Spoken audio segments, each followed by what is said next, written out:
فإن تولوا فقل حسبي الله لا إله إلا هو عليه توكلت وهو رب العرش العظيم.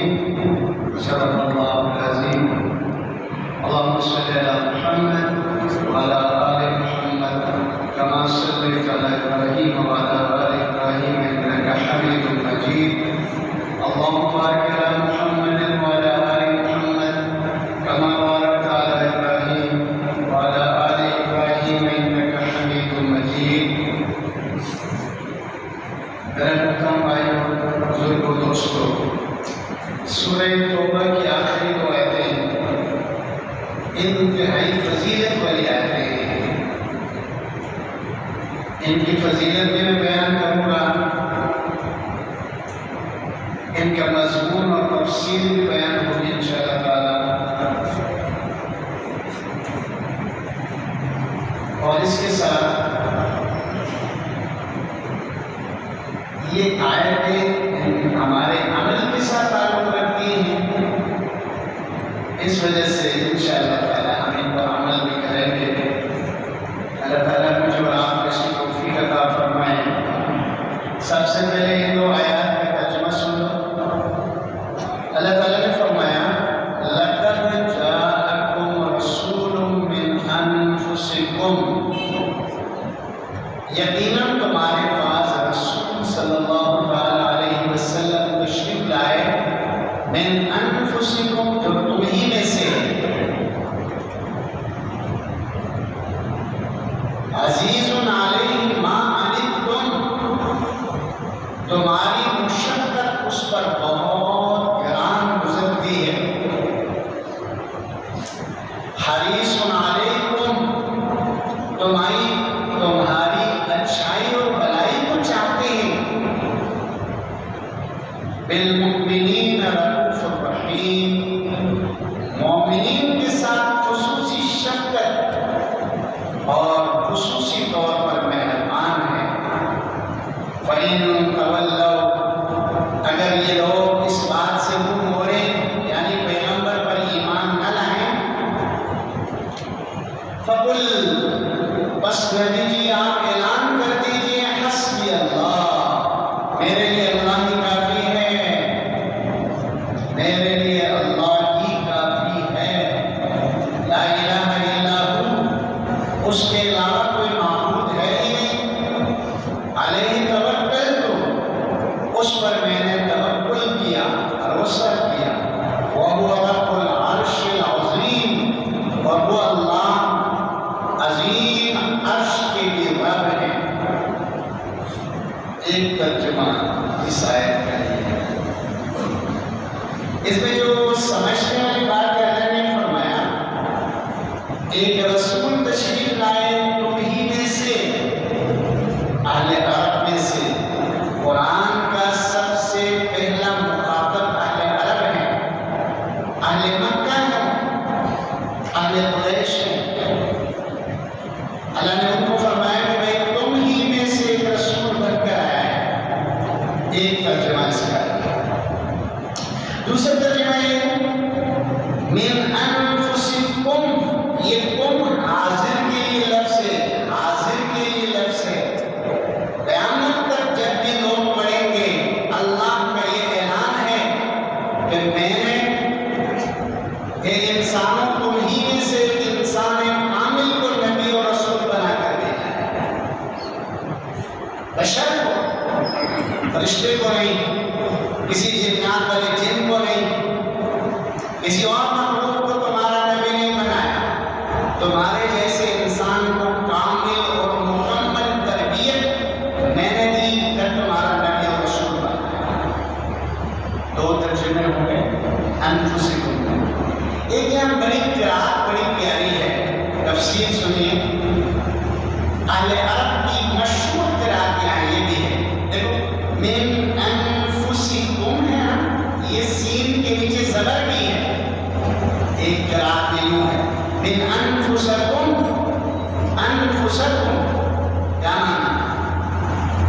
تم میں سے سب سے نفیس ترین انسان کو میں نے نبی بنایا.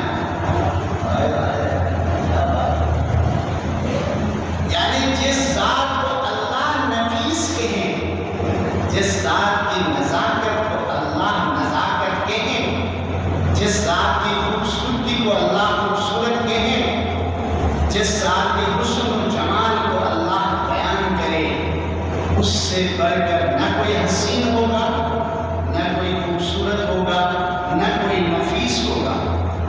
کیا معنی ہوا؟ یعنی جب یہ دوسری والی جو میں نے تفسیر بتایا کہ تم میں سے سب سے خوبصورت کو، تم میں سے سب سے بہترین کو، تم میں سے سب سے نفیس کو اللہ نے نبی بنا کر بھیجا، رسول بنا کر بھیجا۔ حضور صلی اللہ علیہ وسلم کی حدیث ہے، بخاری شریف میں، مسلم شریف میں، حدیث کی کتابوں میں مشہور حدیث ہے۔ حضرت عباس رضی اللہ تعالیٰ عنہ فرماتے ہیں کہ نبی کریم صلی اللہ علیہ وسلم نے فرمایا اللہ نے مخلوقات کو جب پیدا فرمائی تو مجھے اس میں بہترین میں رکھا۔ بہترین میں مجھے رکھا۔ پھر جب اللہ نے دنیا کے انسانوں کو قبیلوں میں تقسیم کیا، فرمایا کہ پھر بھی اللہ نے مجھے بہترین میں رکھا۔ پھر اللہ تعالیٰ نے قبیلوں میں قبیلے قریش سب سے بہترین میں مجھے رکھا۔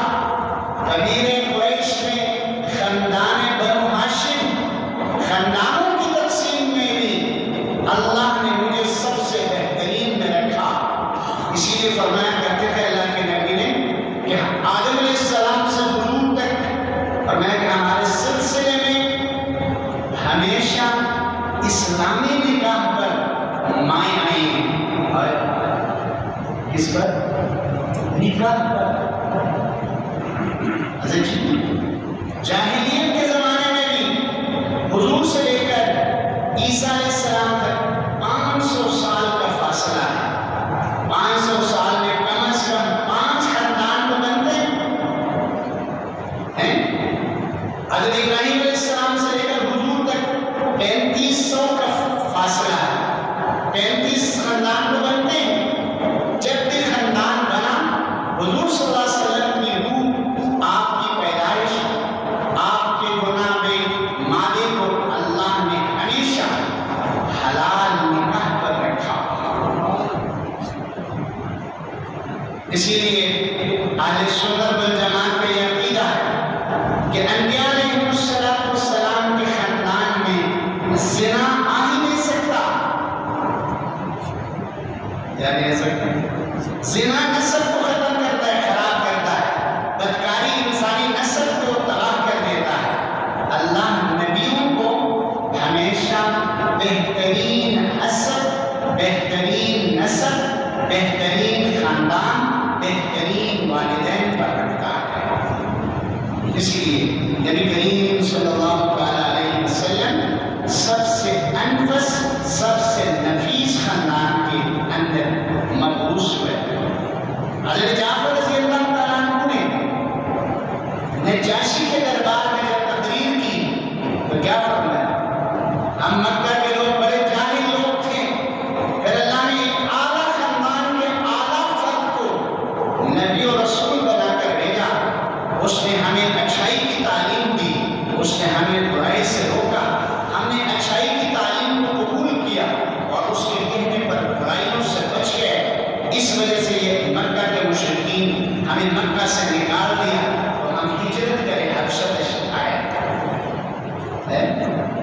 تو اللہ تعالیٰ نے فرمایا کہ تم ہی میں سے ایک رسول کو ہم نے مبعوث فرمایا۔ رسول کی 2 بڑی صفات کا ذکر ہے۔ سب کو ہمارے نبی کی تو اتنی صفات ہیں کہ میں آپ کو کیا بتاؤں۔ میرے استاد محترم تھے مولانا موسیٰ رحمۃ اللہ علیہ، جامع شریف کے شیخ الحدیث۔ مولانا صاحب اس کی کتاب کو پڑھتے ہیں، میرے گھر میں بھی الحمدللہ یہ کتاب پڑھی ہے، میں اس کو پڑھتا رہتا ہوں۔ یاد رکھو 800 سے زیادہ آپ کی صفاتی ناموں پر درود پڑھا گیا ہے۔ کتنے حضرت؟ 800۔ فوائد المکیہ یہ ایسے مجموعہ ہے جس میں نبی کریم صلی اللہ علیہ وسلم کے صفاتی ناموں کو لے کر ان پر درود شریف پڑھا گیا۔ آپ کی بڑی صفات، اللہ کی بڑی صفات، اس کے نبی کی بڑی صفات، لیکن یہاں 2 چیزوں کا بڑا خوبصورت ذکر اللہ نے کیا ہے۔ ایک یہ فرمایا کہ یہ نبی ایسے ہیں تمہاری تکلیف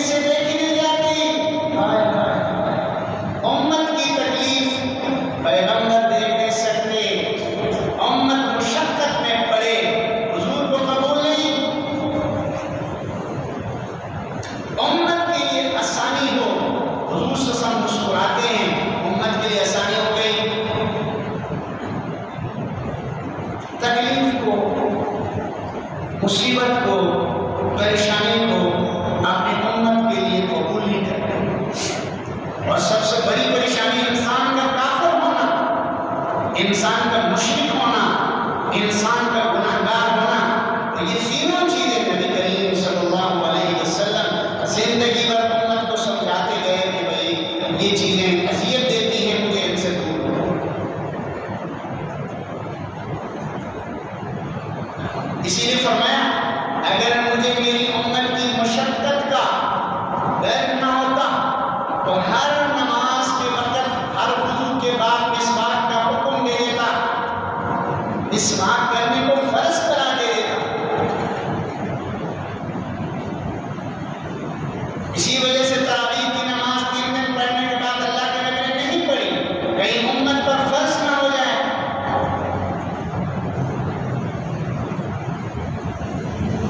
جنوں ایسے کام آپ صلی اللہ علیہ وسلم ہمیشہ وہاں جہاں امت کے لیے خطرہ بنتا تھا، کسی ایکسٹرا فرض، کسی ایکسٹرا چیز کے حرام ہونے کو، آپ صلی اللہ علیہ وسلم فوراً اس سے اپنے آپ کو دور رکھ لیتے۔ ہماری اور آپ کی مشقت، ہماری اور آپ کی مصیبت حضور کو برداشت نہیں ہے۔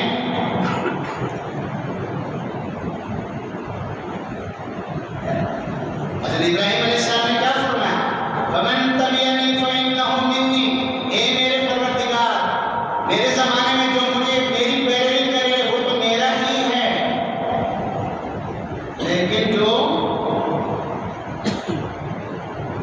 کفر کرے، جو شرک کرے، میرے جو نام اطاعت سے نکل جائیں، اللہ جی تو غفور الرحیم ہے۔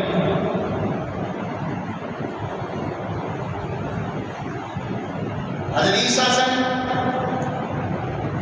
عیسیٰ صاحب نے بھی یہ فرمایا کہ اللہ اگر ان کو عذاب دے تو کوئی ان کا رب ہے، دے سکتا ہے، لیکن حضور صلی اللہ علیہ وسلم نے ہمیشہ فرمایا کرتے تھے کہ اللہ تعالیٰ نے مجھے 3 مقبول دعائیں دی ہیں اور 2 کو میں نے دنیا میں امت کے لیے مانگی ہے۔ فرمایا کہ آخرت میں حشر کے میدان میں جو ایک دعا ہے وہ بھی میں اپنی امت کے لیے میں نے رکھی ہے۔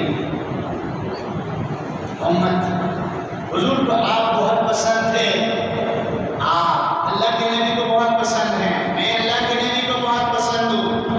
پیغمبر کو قیامت تک آنے والے ہر فرد کو وہ محبت، وہ پیار دے کر گئے جس کے والدین نے اس کو اتنے پیار اور محبت نہ دی تھی۔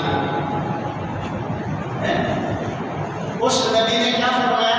نماز میری آنکھوں کی ٹھنڈک ہے، نماز میری آنکھوں کی ٹھنڈک ہے۔ کیا مانا؟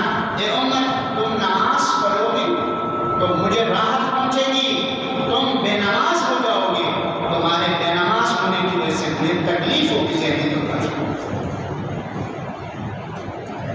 ایک صفت یہ ہے، ہماری تکلیف، ہماری مصیبت اور پریشانی اللہ کے نبی کو قبول نہیں ہے، آپ کا بہت مشکل گزرتا تھا یہ۔ اور دوسری چیز کیا ہے؟ فرمایا کہ بھائی حریص علیکم بالمؤمنین رؤوف الرحیم۔ حریص کسے کہتے ہیں؟ حریص، کسی چیز کو بہت زیادہ چاہنا، انتہائی درجے کی چاہت، امت کی اچھائی کو، امت کی نیکیوں کو، امت کی بھلائیوں کو سب سے زیادہ چاہنے والے محمد صلی اللہ علیہ وسلم ہیں۔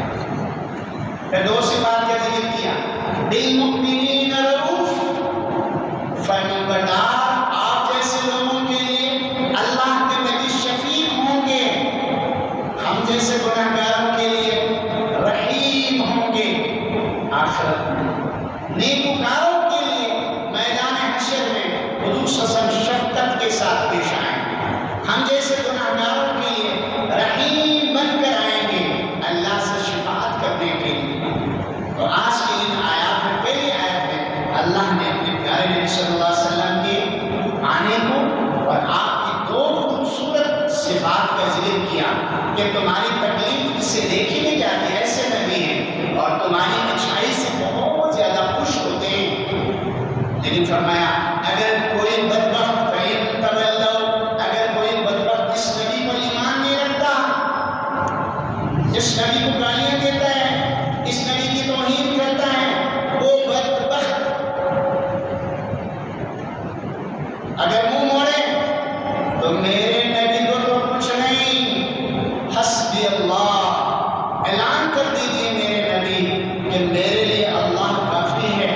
تم ایمان نہ لاؤ تب بھی میرے لیے اللہ کافی ہے.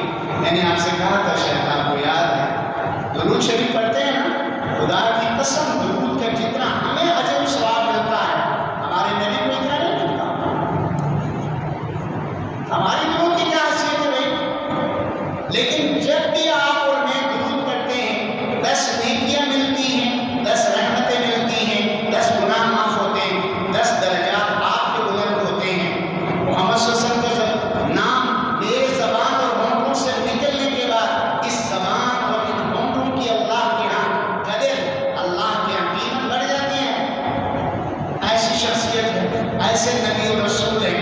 فرمایا کہ اگر یہ لوگ آپ سے منہ موڑے, نبی جی اعلان کر دیجئے اس چیز کا, حسبی اللہ, اللہ میرے لیے کافی ہے, لا الہ الا ہو, اس اللہ کے سوا کوئی معبود نہیں, علیہ توکلت, ہمیشہ میں اس ذات پر بھروسہ اور اعتماد اور توکل رکھتا ہوں, وہو رب العرش العظیم, اور وہ رب عرش عظیم کا رب ہے. یاد رکھو یہ مضمون بڑا پیارا ہے. حضور صلی اللہ علیہ وسلم ہمارے نبی ہیں, رسول ہیں, آخری نبی ہیں, بلکہ ہمارا آخری سہارا ہے سر. اس لیے جو نا میں کثرت سے درود پڑھنا, کثرت سے حضور کی سنتوں کو زندہ کرنا, کثرت سے اللہ کے نبی کے دین کو زندہ کرنے کی کوشش میں لگے رہے. اور اس میں اگر موت آ جائے تو انشاءاللہ تعالیٰ حشر پیغمبر کے صحابہ کے ساتھ ہوگی. لیکن اگر خدا نہ خواستہ ہم ان کی قدر نہیں کی, دنیا سے چلے گئے, آگے بڑا نقصان ہے. اللہ تعالیٰ ہمیں اس کی سمجھ عطا فرمائے. یہ اس کی تفسیر تھی. سر فضیلت کیا ہے؟ آپ میں سے, ہم میں سے یہ آگے لوگوں کو پہنچائے. حضور صلی اللہ علیہ وسلم صحابہ کرام کو ان آیات کے بارے میں فرمایا کرتے تھے, یہ آخری دونوں آیتیں 7 مرتبہ, دونوں آیتیں نہیں تو کم از کم حسبی اللہ, لا الہ الا, آخری ٹکڑا حسبی اللہ سے آخر تک. فرمایا کہ جو مسلمان صبح نماز کے